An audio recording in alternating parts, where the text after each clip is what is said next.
As you can see by the video, I had clearly had an accident and clipped a branch, and my whole Protec had dropped in a small creek, but it was enough water and mud to kind of screw it up a little bit.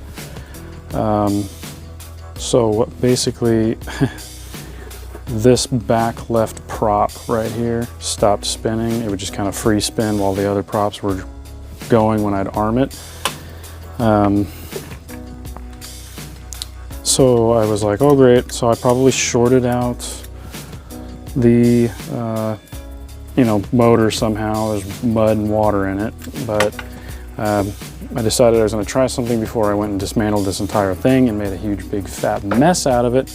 And so basically what I did is I just took the prop off altogether, and looks like I actually might need to replace it because it looks like it's fractured right there. I'm not sure. Maybe it's just mud. It might just be mud right there. I thought that was a fracture.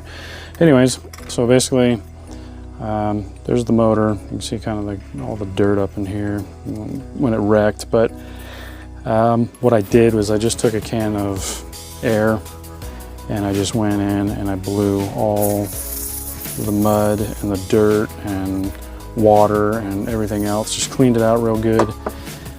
Put the prop back on, took it for a test flight, and flew like a dream. So if this is any attest to iFlight's durability in muddy, watery crashes, this is definitely it. So definitely recommend iFlight's drones. They seem to hold up pretty good. They're pretty rigid. So a little filthy, but a little dirty on the edges.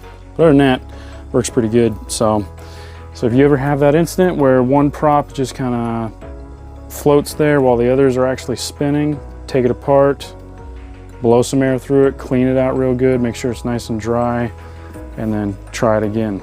So if you found this useful and if it helped you out any, give me a like, subscribe, comment.